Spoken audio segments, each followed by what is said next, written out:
Hello students of class 11, welcome back once again to your biology class. So in our last class we have completed the chapter of cell cycle and cell division. So today let us start a new chapter, that is the chapter of photosynthesis in higher plants.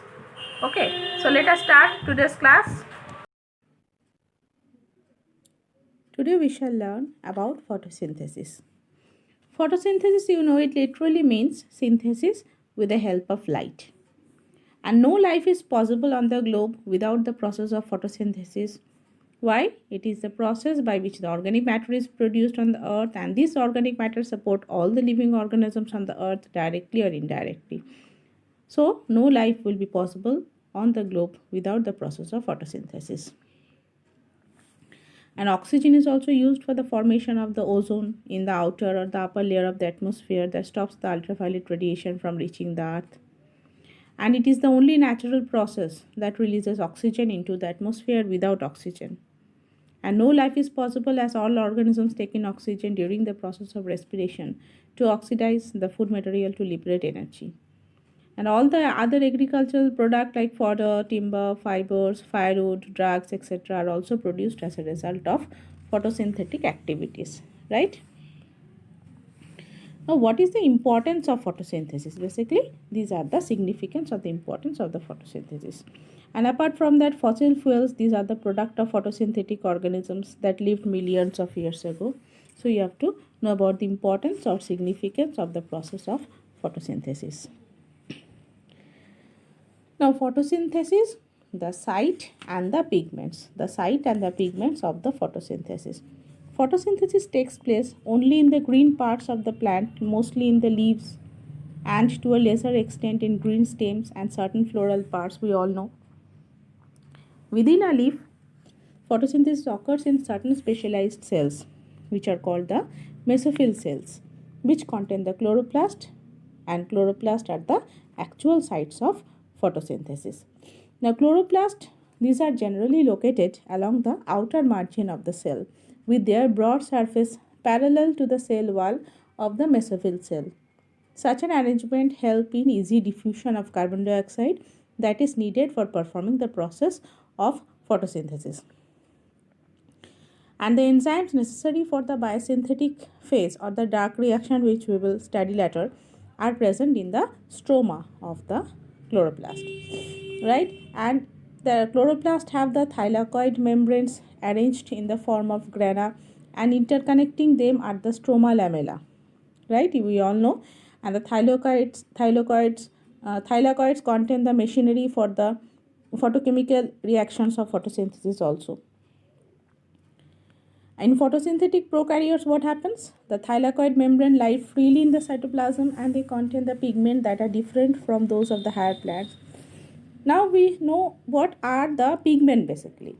A pigment is a molecule that absorbs light of a specific wavelength in the visible region of the spectrum, right? And the chlorophylls and carotenoids are the pigment which is found in the eukaryotic cell, while the prokaryotes have phycobilins in addition. Now, chlorophylls, these are the major or the main pigments of photosynthesis, which absorb in the red and the blue regions and reflect the green light. That is, the green light is not useful for photosynthesis, and that is reflected, the reason why leaves appear green in color. There are at least 7 forms of chlorophyll, of which 2 are found only in the phototropic bacteria. They are bacteriochlorophyll and bacterioviridin. The other forms of chlorophyll differ in their absorption spectra, and these are found in varying quantities in different groups of eukaryotic organisms and cyanobacteria. And chlorophyll A, we know, is found in all photosynthetic organisms except photosynthetic bacteria. It is called as a primary photosynthetic pigments. And each chlorophyll molecule has a tadpole-like structure and consists of 2 parts. One is a porphyrin head, another is a phytol chain.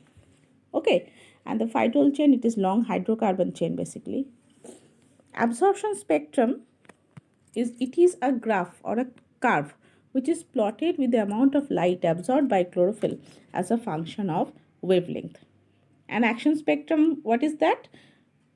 This I said the absorption spectrum. Another is the action spectrum. It is the graph or curve which is plotted with the amount of photosynthesis as a function of different wavelength of light. Okay, so one is the absorption spectrum, another is the action spectrum. And we all know the carotenoids. These are a group of lipid compound, the carotenoids. These are the group of lipid compound of yellow, brown or reddish colors, and these are found in the chloroplast and the chromoplast along with the chlorophyll. Two types of carotenoid pigments are there. One is the carotenes, another is the xanthophyll. Carotenes are the hydrocarbons. Carotenes are the hydrocarbons with the general formula of C40H56. And xanthophyll, these are also known as carotenoids. These are yellowish color pigment, and these are oxygen containing derivatives of carotene basically. Now carotenoids have some special functions, like they absorb light primarily in the violet and blue regions and pass on the energy to chlorophyll for photosynthesis, and they also protect the chlorophyll from photooxidation. Okay, and phycobilins, another term is there. Phycobilins are open tetrapyroles which is found in association with certain protein, so they become water soluble. Okay, now we will know about the photosystem. All the pigments except one molecule of chlorophyll A form a light harvesting complex, we say as LHC. Okay, the light harvesting pigment molecules are of two types. One is antenna molecule, another is the core molecule. These in details you also don't need. In higher plants, the photosynthetic units occur in two groups. One is known as photosystem 1, we say PS1, another is the photosystem 2 or PS2. Okay, now photosystem, it is located. Photosystem 1 we will discuss first.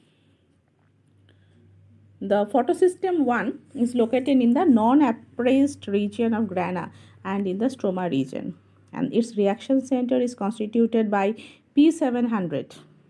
Okay, and photosystem 1 include the light harvesting complex 1 and some electron carriers with the photocenter, and the light harvesting complex consists of other chlorophyll A molecules, chlorophyll B and carotenoids also. And in photosystem 2 is basically located in the appraised regions of the grana, and its reaction center is constituted by P680. P680 basically it is a chlorophyll A molecule that absorbs the maximum at 680 nanometer, and PS2 include the light harvesting complex, oxygen evolving complex and the electron carriers. And the light harvesting complex 2, it consists of other chlorophyll A molecule, chlorophyll B and carotenoid that absorb at wavelength lower than the photocenter. Understood? Now about the mechanism of photosynthesis. Basically, the entire process of photosynthesis can be divided into two steps. One is the light reaction or photochemical phase. Another is the dark reaction or biochemical phase, or in other term we say as biosynthetic phase. The light reaction is directly dependent on light and occur only in the presence of sunlight, and they occur in the thylakoids or grana of the chloroplast. In a nutshell, we can say the important steps are there in the light reaction. First, absorption of light by chlorophyll. Number 2, photolysis of water. Number 3, evolution of oxygen. Number 4, formation of NADPH2, and number 5, formation of ATP. Okay, we can divide these into basically major 5 steps. The dark reactions are independent of light, but they require the energy or ATP and reducing power NADPH2 formed in the light reaction. And these are enzyme catalyzed biochemical reactions which occur in the stroma. Okay. The non-cyclic electron transport or non-cyclic photophosphorylation, we say the light reaction. The light reaction starts when the photons of light fall on the photosystem 1 and 2, where the antenna molecules absorb light and pass it to the reaction center through the core molecules. And when the reaction center absorbs sufficient quantity of light, what happens? It becomes excited, and the chlorophyll molecules emit electrons. Okay, and the electrons with high potential energy move down an electron transport system, and when PS2 absorbs energy at particular wavelength, it is passed on to P680, the reaction center, which becomes excited and emits an electron with a gain of energy. The excited reaction center, it comes back to the ground state by accepting the electrons generated from the water in the process which is known as photolysis or photooxidation of water.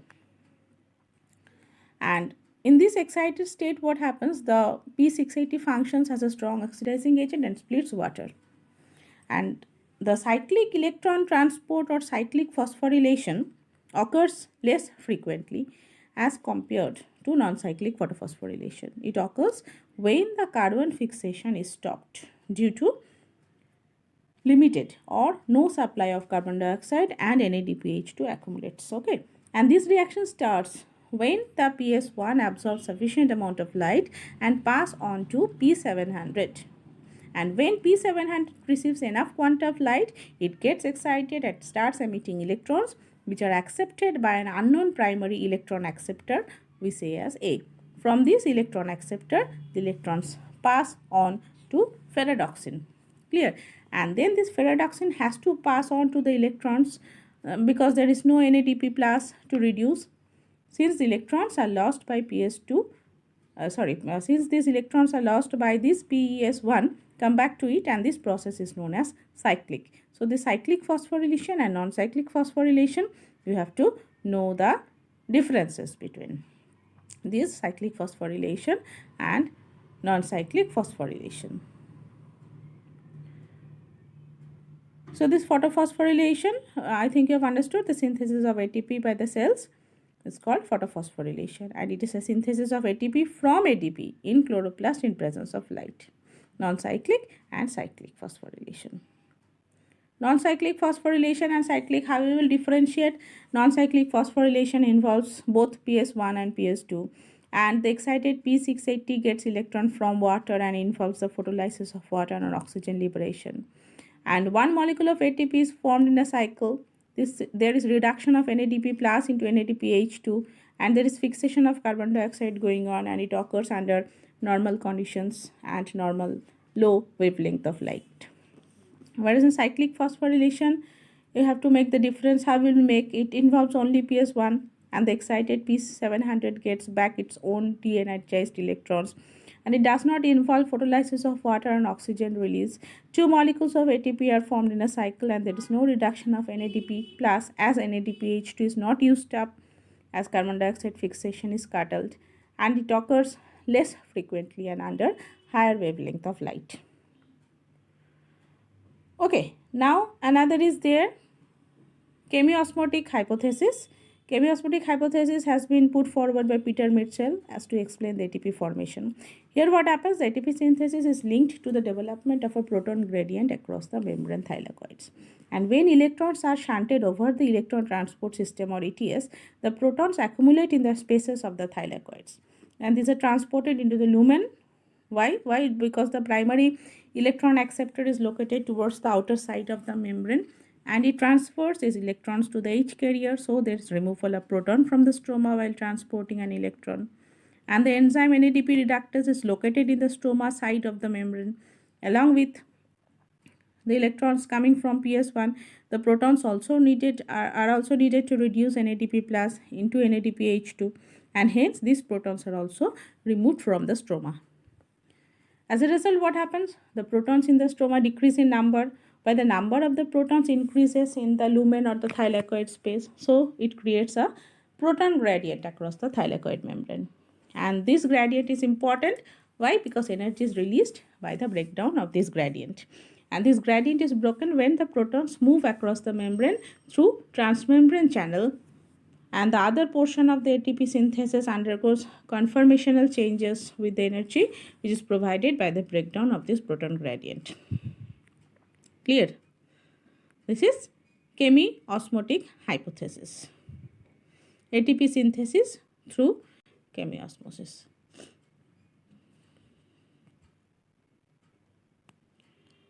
Now we will know about the biosynthetic or biochemical phase, or the dark reaction.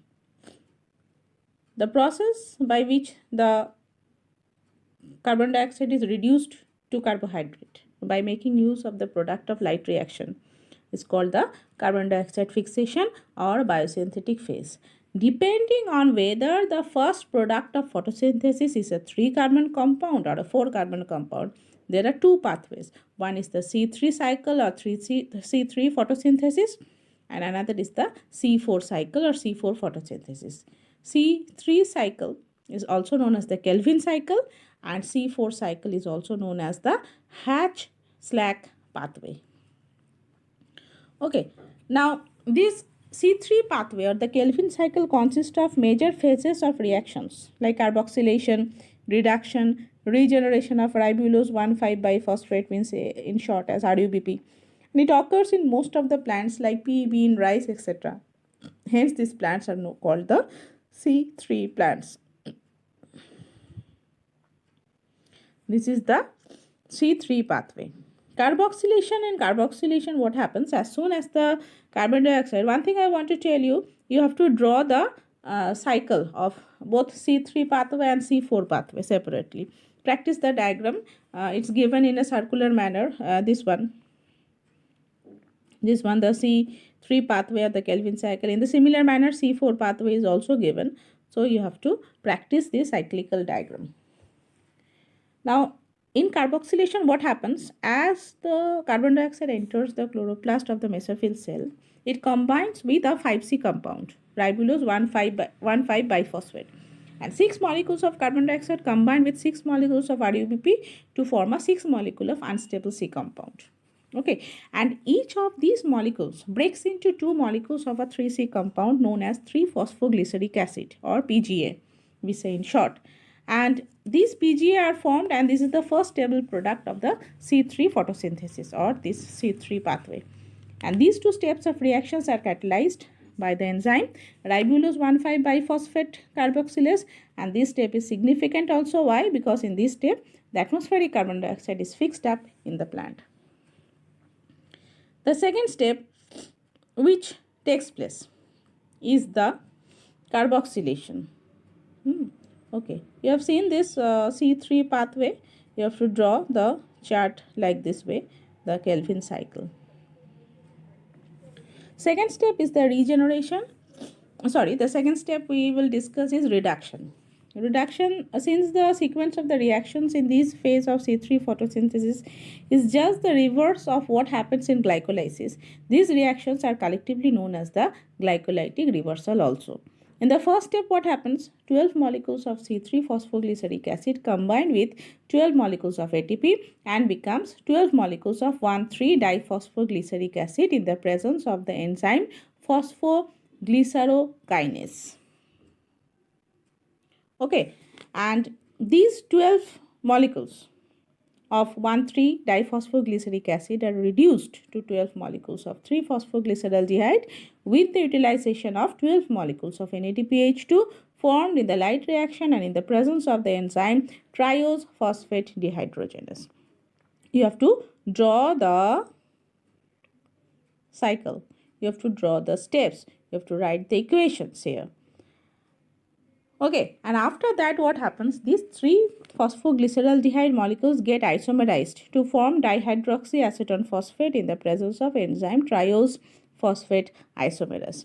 And these 3 molecules of 3-phosphoglyceraldehyde and 3 of dihydroxyacetone phosphate combine to form 3 molecules of what? Fructose 1,6-biphosphate catalyzed by the enzyme aldolase, and this reaction is also known as the aldol condensation. Then what happens? The fructose 1,6-biphosphate is converted into fructose 6-phosphate in the presence of enzyme phosphatase, and this fructose 6-phosphate can now be converted into other sugars like glucose or into starch. So the second phase in Calvin cycle is significant for the actual reduction of carbon dioxide and formation of sugars. Understood? The third step is the regeneration of ribulose 1,5-biphosphate. This phase of the cycle is significant as the carbon dioxide accepted RUBP is regenerated so that the cycle can continue forming more of sugars. In the first step of this phase, what happens? 2 molecules of fructose 1,6-biphosphate react with 2 molecules of 3-phosphoglyceraldehyde and forms 2 molecules of a tetrose erythrose 4-phosphate and 2 molecules of xylulose 5-phosphate in the presence of enzyme transketolase. Okay, and these two molecules they form pseudoheptulose, and each molecule of pseudoheptulose 1,7-biphosphate is converted into pseudoheptulose 7-phosphate catalyzed by phosphatase. Okay, in the next step, the 4 molecules of the xylulose 5-phosphate are isomerized to form 4 molecules of ribulose 5-phosphate, which is catalyzed by the enzyme ribulose phosphate isomerase. Okay, so you have to draw this chart of the Calvin cycle. Clear? Now the C4 pathway. The C4 pathway. Before that, I want to tell you the photorespiration or photosynthetic oxidation cycle. It is the process by which the carbon dioxide is liberated in the presence of light by the photosynthetic tissues of C3 plants. So it is known as photorespiration. Okay, since the first product of oxidation that enters in this cycle is a 2C compound, it is also known as the C2 cycle of photosynthesis. Now, what is the advantage? It is a useful role. It has a useful role in protecting the plants from photooxidative damage. When enough carbon dioxide is not available for photosynthesis, the excess energy of the light causes damage to chloroplast, and that is prevented. Clear? Now we will start the C4 pathway or the Hatch-Slack pathway. It is present in plants which is adapted to dry tropical regions. There are 2 types of photosynthetic cells here. One is the mesophyll cell, another is the bundle shaped cell. Here, the large cells around the vascular bundle of the C4 plants are known as the bundle shaped cells.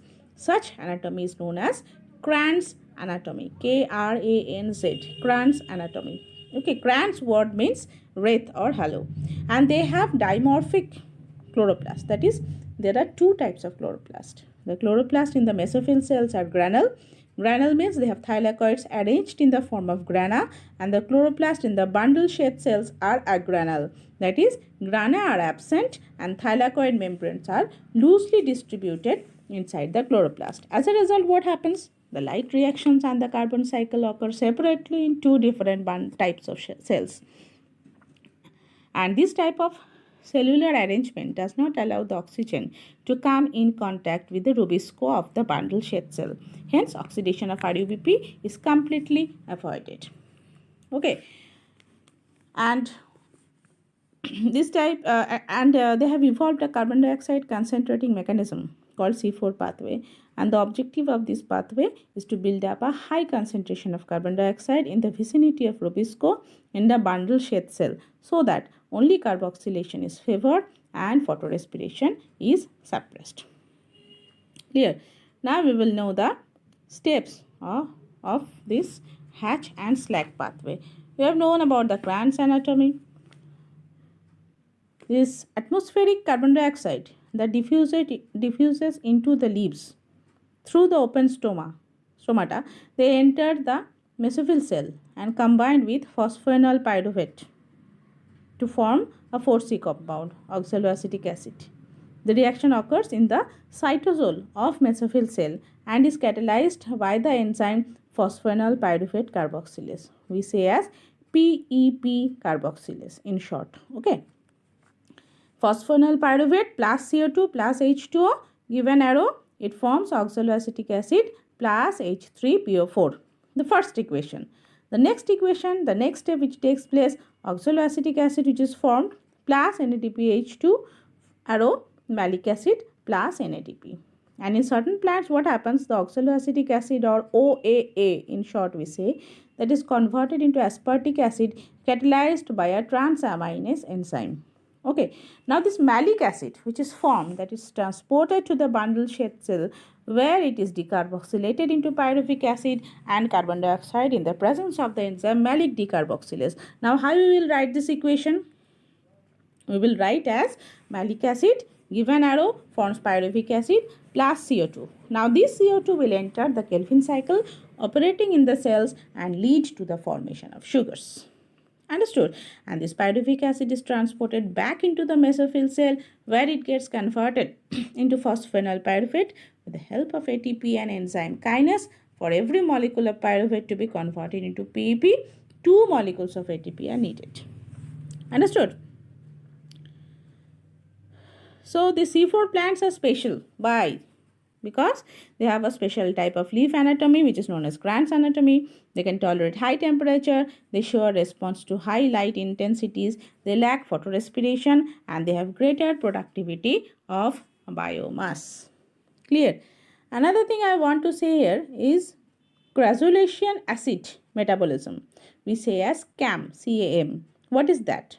It refers to a photosynthetic mechanism that is slightly different from the C3 and the C4 plants.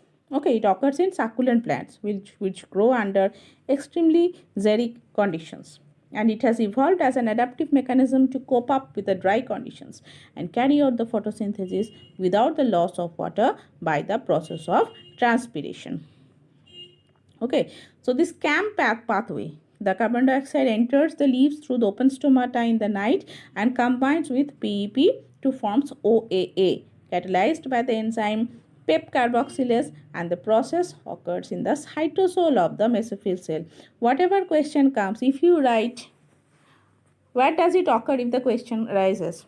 If you write in the leaf or if in the portion of the leaf, in the lower portion, upper portion, a big zero, you have to write the particular portion in which this or any type of reaction is occurring. You have to specify that particular portion of the leaf. Okay, don't write it is occurring in the leaf. The classes 5-6 students, they may write sometimes, but you are in this class now, so you have to write about the exact location.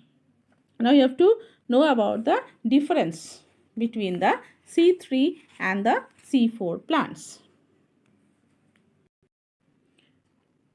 When it comes to the difference, the C3 plants and C4 plants, you can see here it is given in a tabulated manner, it is given in column. You can check out these points, or you may add some few points from your mind what you have studied. From there you can take up some more points and add between the difference and add in the differences between the C3 and the C4 plants.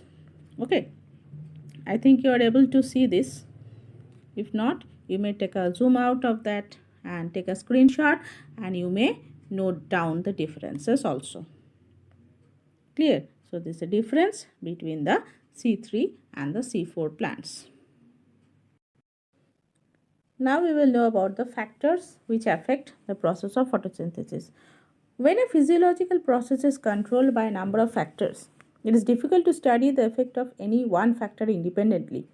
The factors which have to be considered in relation to one another. So there is a law which is now known as the law of limiting factor and applied to photosynthesis. Law of limiting factor states that when a physiological process is conditioned as to its rapidity by its number of separate factors, the rate of the process is limited by the pace of the lowest factor. And when light intensity is increased, the rate of photosynthesis increases until some other factors become limiting. That is, the leaf becomes light saturated, indicating that light is no longer a limiting factor.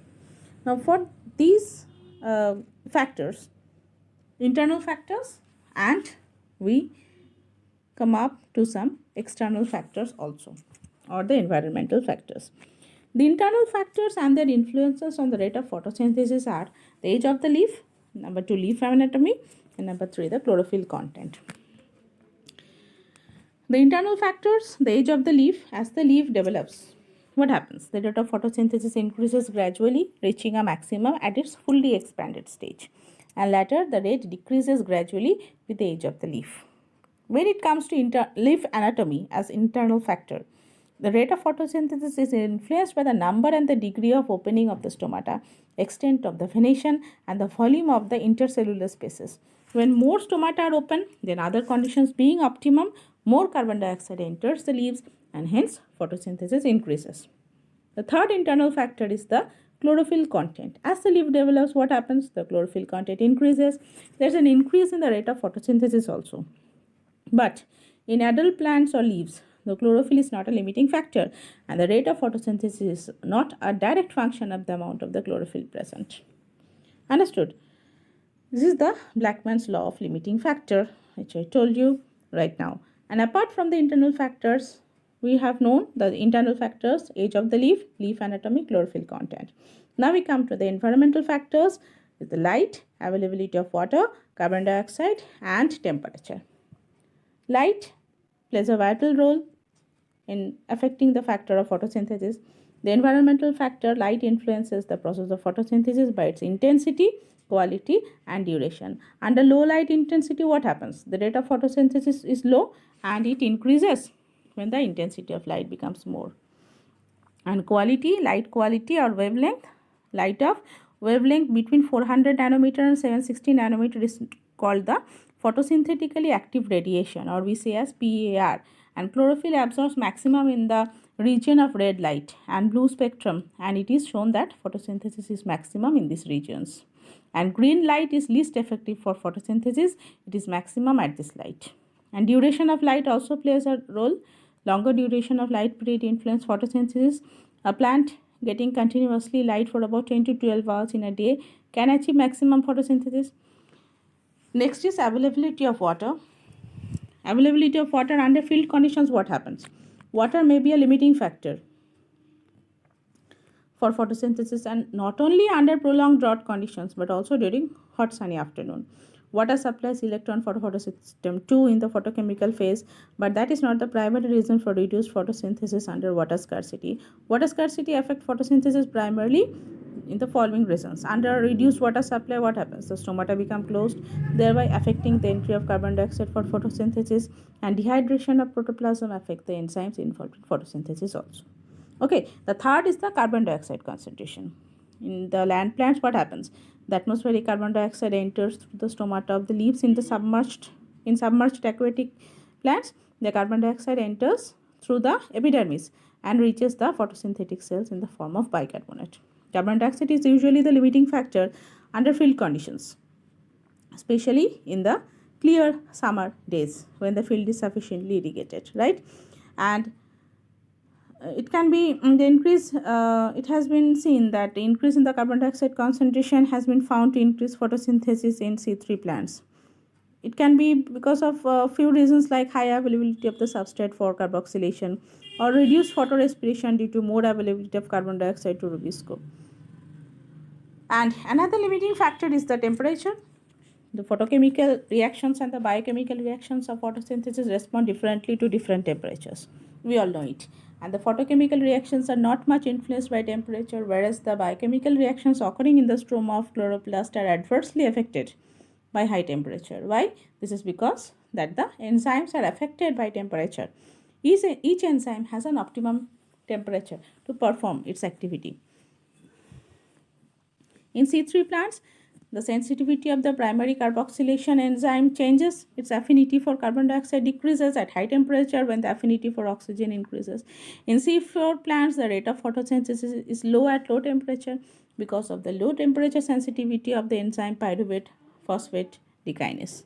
Okay, and plants of different habitats respond to temperature differently. For example, the plants which are adapted to the colder environment, they show a high rate of photosynthesis at low temperature as compared to the plants adapted to high temperature, and vice versa. Okay, so these are the limiting factors for performing the process of photosynthesis. This is all about the chapter of photosynthesis. Okay, till this much today. We will start a new chapter in our next class. Thank you.